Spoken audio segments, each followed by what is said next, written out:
Hey, One More World Entertainment, get ready for this, because this is insane if true, and there is a big update to it, which is just as insane. Is Paramount and Warner Brothers about to re-release, if that's the way it's to be looked at, director cuts of a bunch of movies back into theaters with merch to follow and Blu-rays and stuff? But it gets even bigger, because apparently this isn't just re-releases, this is releasing them onto the big screen with premieres and Q&As and stuff. Now again, there's an update to this, but we'll take a look at this part first, because this is insane. Like, this has come out of nowhere. But you can see this, so this is really where it kind of starts. So looks like Paramount and Warner Brothers is planning to release director's cuts into theaters next year, limited runs or maybe extended if demand is strong, as a celebration of movies series, the source tells us. So here's the thing, it's like, what the hell is going on? So these are full-blown events, not quite re-releases, red carpet included, and Q&A with directors and casts. Which films? Star Trek, JJ's, unfortunately, Snyder, Ayer, Mission Impossible, etc. Note that covers both sides of the merger: J.J. Abrams' Star Trek movies and Mission Impossible from Paramount, Snyder and Ayer from Warner Brothers. You could have chosen any Star Trek movies, but they're saying director's cuts, so the theatrical runs are only step one, we're told, and then release brand new Blu-rays and merch, collector's items. So that brings us up to the big kind of update regarding this. So, update: footage from Snyder's movie night has hit the net, with the director telling the room to make every movie like it's your last. Consider the dress rehearsals underway.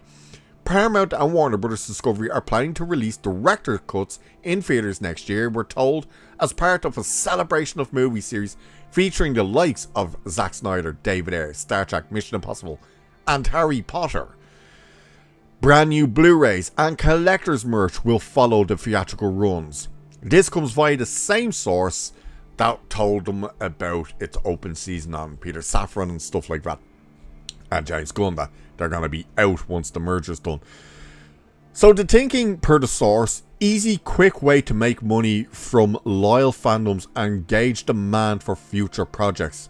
And one more for the Warner Brothers side: Harry Potter 2, of course.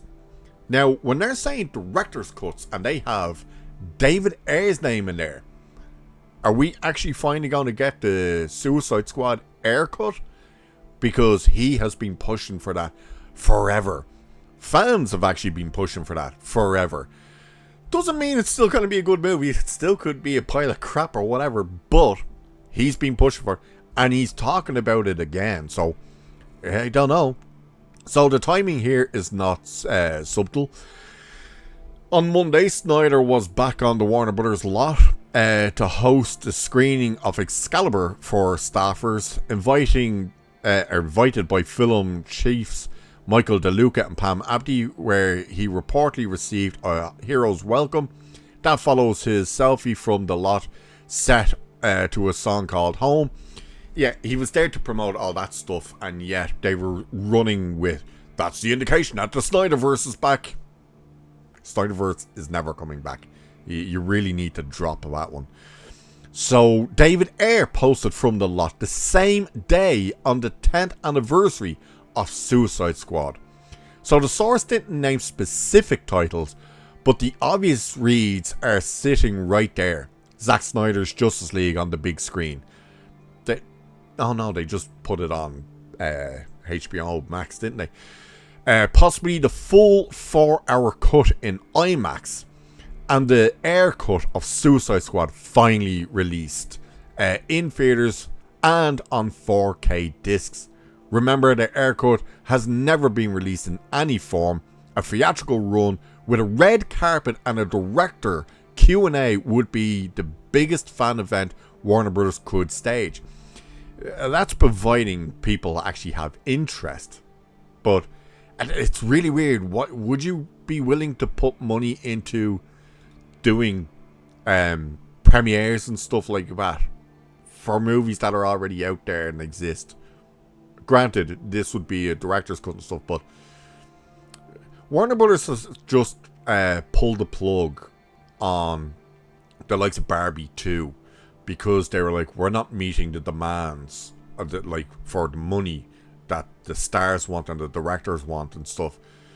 Would they really be willing to fork out for, you know, premieres for movies that are already out there? I don't know, but it is interesting to see if that would work. So it also says, a nostalgia-driven theatrical series built around beloved franchises is also exactly what our sources have been describing for months. Recall that Ellison and Paramount brass are sitting on internal data tracking the audience shift away from messaging first Hollywood, per our source, and the answer is a return to crowd pleasers built for the entire world.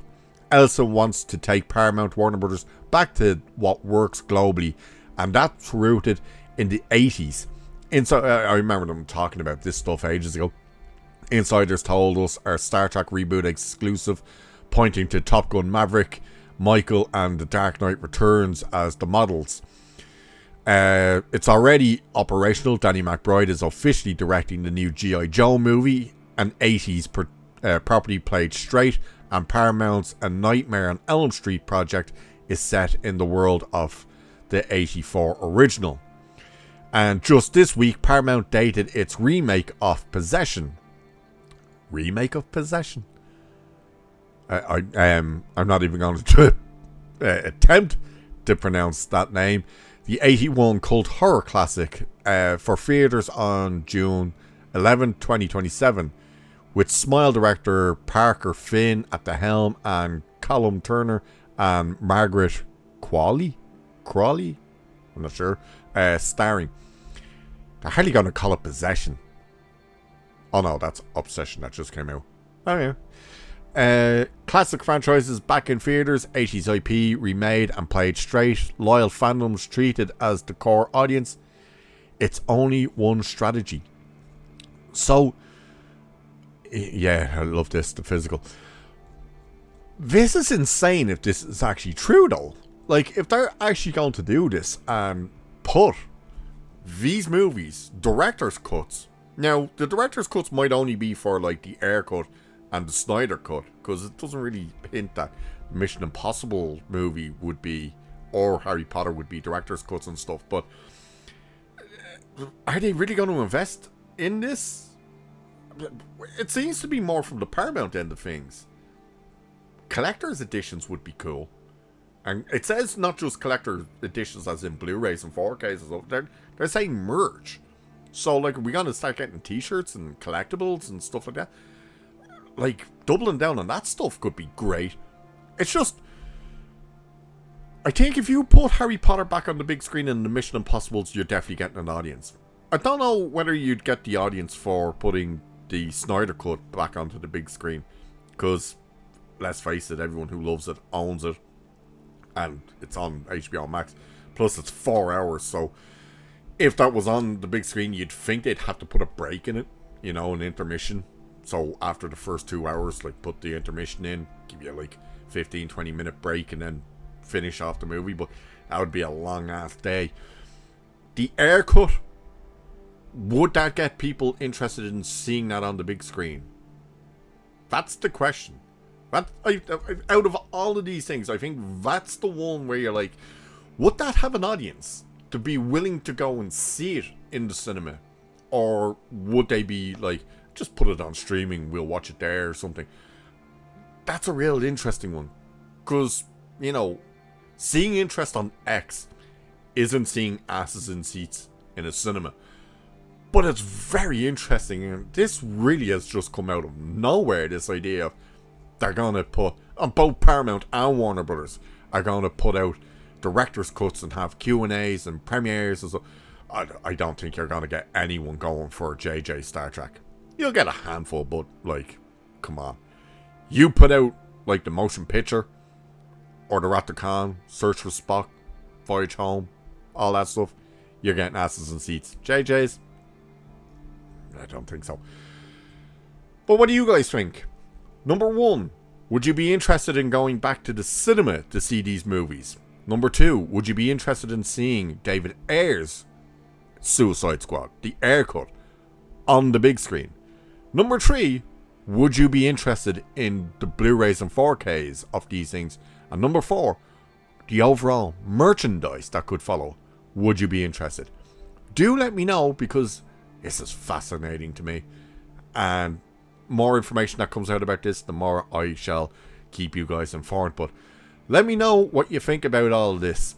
Could all be BS, but at the same time, it seems a bit plausible to me. But let me know what your interest is in this. And with that, I shall leave it there for this one. So do like and share and subscribe and hit that hype button and do all that good stuff. Cheers, and I shall catch you beautiful people in the next one.